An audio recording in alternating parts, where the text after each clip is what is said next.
messieurs les membres de l'ANEPS, chers invités, chers enseignants, chers parents, je voudrais à l'entame de mon propos féliciter d'abord Monsieur le Président de l'ANEPS pour son engagement, mais aussi pour la foi qu'il a dans ce qu'il est en train de faire. J'ai rencontré 2 fois cet homme, un homme qui croit en ce qu'il fait, un homme qui croit à la solidarité, mais un homme qui sait qu'ensemble, nous pouvons réaliser beaucoup de choses.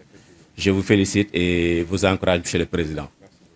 Je suis très honoré d'être là, en mon nom personnel et au nom de Monsieur le ministre de l'Éducation nationale, qui m'a demandé de venir le représenter à cette cérémonie. L'ANEPS est venu au ministère, a rencontré la directrice de cabinet, l'ANEPS a rencontré la secrétaire générale, l'ANEPS a rencontré pratiquement tous les directeurs et chefs de service du ministère de l'Éducation nationale. C'est pour dire que l'ANEPS sait qu'ils sont enseignants, ils font partie intégrante du système du ministère de l'Éducation nationale. Je leur ai dit ce que vous êtes en train de faire, c'est la direction des ressources humaines qui devrait le faire. Nous avons l'obligation de motiver nos enseignants, nous avons l'obligation d'encadrer, d'assister nos enseignants, mais nous avons aussi l'obligation de les assister dans leurs aspirations spirituelles. Et si nous avons des enseignants qui sont déjà organisés pour jouer ce rôle, nous pouvons, nous devons et nous avons l'obligation de les assister, de les accompagner, de tout faire pour que cela fonctionne, cela marche. Je lui ai assuré que nous ferons tout pour que le maximum d'enseignants adhèrent. Nous sommes 104 000 enseignants. Si on a la moitié qui adhèrent à cette association, je crois que les actions de solidarité seront grandioses et nous aurons des dizaines, voire même des centaines de billets de pèlerinage à la Mecque, à Rome ou autre chose. Donc, nous avons pris l'engagement. Nous allons définir des stratégies avec l'association pour voir comment faire pour massifier, pour vous donner le maximum. Le ministre aussi a décidé de façon régulière de vous soutenir chaque année pour vous permettre de réussir vos objectifs, vos missions.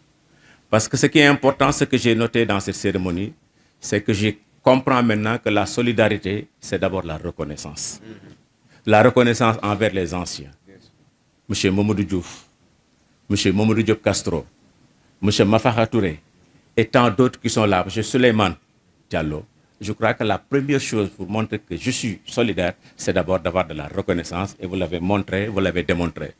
Cette reconnaissance aussi, vous l'avez montré aux familles des défunts, des gens qui étaient avec nous, qui aujourd'hui devraient être avec nous, qui aujourd'hui pourraient même gagner ces billets au pèlerinage à la Mecque. Je crois que cette reconnaissance que vous avez pour ces familles, c'est quelque chose à saluer et c'est ça la solidarité. L'autre élément aussi que je voudrais quand même souligner, c'est l'assistance que vous faites aux enseignants. Je crois que pour enseigner, il faut être dans de bonnes dispositions psychologiques. Si vous devez enseigner et que vous avez des problèmes de dépenses, vous avez des problèmes d'électricité, vous avez des problèmes de payer de l'eau, vous avez même des problèmes de gérer la scolarité de vos enfants, vous ne serez pas serein pour travailler. Donc, j'ai beaucoup discuté avec le président et il m'a fait le bilan de tout ce qu'ils ont fait en matière d'équipement, en matière d'accompagnement au logement et en matière d'accompagnement même au niveau des pèlerinages, au niveau même des cérémonies familiales.